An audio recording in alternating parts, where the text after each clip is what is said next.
पाकिस्तानी फौज के मोहरे शहबाज शरीफ दूसरी बार प्रधानमंत्री की कुर्सी पर काबिज हो गए हैं, लेकिन ये नई सरकार कतई शरीफ नहीं हो पाई है। आर्मी चीफ असीम मुनीर के इशारे पर छोटे शरीफ ने ऐसी बयानबाजी की है जिससे उनकी फिर किरकिरी होनी तय है। शहबाज ने पीएम की शपथ भी नहीं ली थी, उससे पहले ही कश्मीर पर जहर उगलने लगे। लेकिन दिक्कत यह है कि अब शहबाज अपनी ही आवाम के निशाने पर आ गए हैं। पाकिस्तान के साथ साथ पूरी दुनिया समझ रही है जो भी बयान दिए जा रहे हैं उनकी आवाज तो शहबाज की है, लेकिन शब्द सेना के हैं। ये है कंगाल, बदहाल, आतंकी मुल्क पाकिस्तान के दूसरी बार प्रधानमंत्री बने शहबाज शरीफ। हाथ में कटोरा लेकर हर देश से भीख मांगने वाले शहबाज की हैसियत सिर्फ एक मांगने वाले की है। इनसे एक अदना सा देश नहीं संभलता। लेकिन बातें कश्मीर की। चीन के पिछलग्गू देश में लोकतंत्र को कुचलकर शहबाज ने सरकार भले ही बना ली हो, लेकिन पूरी दुनिया वाकिफ है कि वो सिर्फ मोहरा हैं। पीएम के तौर पर सिर्फ मुखौटा हैं। असलियत यह है कि पाकिस्तान में सेना ही असली सरकार है।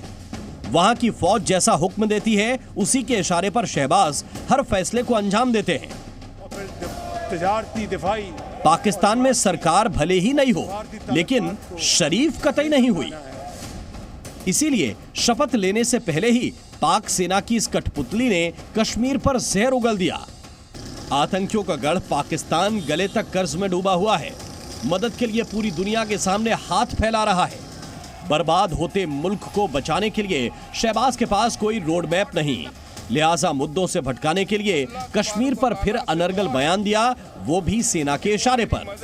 सेना के रहमो करम पर वजीर आजम बने शहबाज कश्मीर पर प्रस्ताव लाने की अपील कर रहे हैं, लेकिन हर बार बेनकाब होने वाले पाकिस्तान की पोल खोल दी है पीओके के मानवाधिकार कार्यकर्ता ने। पीएम की कुर्सी पर काबिज होते ही शहबाज ने वही पुरानी कैसेट रिपीट कर दी, जिसे किसी ने भी सीरियस नहीं लिया। पाकिस्तान और उनकी औकात का अंदाजा इसी से लगाया जा सकता है कि कोई उन्हें बधाई तक नहीं दे रहा। पाकिस्तान की इंटरनेशनल बेइज्जती की एक और बानगी देखिए। दुनिया के सबसे बड़े रईसों में शुमार बिल गेट्स को चाय पिलाने वाले डॉली की चर्चा पाकिस्तान में भी खूब हुई। दोनों के साथ की तस्वीरें शेयर कर पाकिस्तान के लोग भी पीएम मोदी की तारीफ और पाकिस्तान सरकार को कोसने पर मजबूर हैं। दुनिया भर में आतंक का बीज बोने वाला पाकिस्तान खुद आतंक की आग में झुलस रहा है। वहां की आवाम भूखों मरने को मजबूर है। शहबाज ने दूसरी बार पाकिस्तान की बागडोर भले ही संभाल ली हो, लेकिन उसके सामने चुनौतियां तमाम हैं, जैसे डूबती हुई अर्थव्यवस्था, बेकाबू आतंकवाद, राजनीतिक अस्थिरता, अंतर्राष्ट्रीय बिरादरी में भरोसे की कमी। पाकिस्तान नकदी के संकट से भी जूझ रहा है और अगर ये देश बर्बाद होता है तो इसका असर दूसरे देशों पर भी पड़ेगा।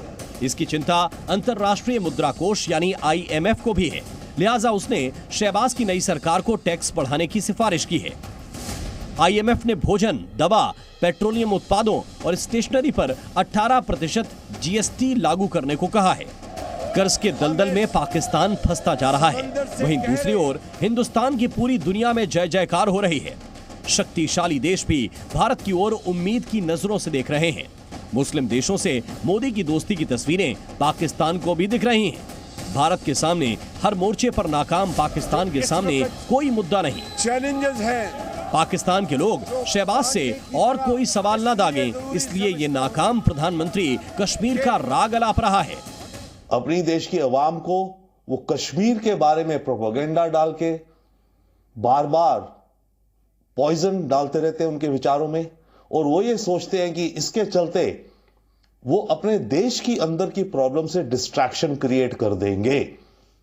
क्योंकि आवाम जब इतने गुस्से में रहेगी भारत के खिलाफ, कश्मीर के खिलाफ, तो आवाम अपनी मुश्किलों को भूल जाएगी। इनकी ड्रीम होप ये है। शहबाज के सामने पहाड़ जैसी ढेर सारी चुनौतियां हैं, जिनसे पार पाना कतई आसान नहीं। इसका अंदाजा उन्हें भी बखूबी है, लिहाजा कश्मीर पर बयान देकर अपने आकाओं को खुश करने की कोशिश में लगे हैं। लेकिन शहबाज को समझना होगा कि भारत की दो टूक के बावजूद ऐसे बयान से पाकिस्तान और उनकी सिर्फ जग हंसाई ही होती है, बदले में हासिल होने वाला कुछ भी नहीं। ब्यूरो रिपोर्ट, जी मीडिया। जी न्यूज़।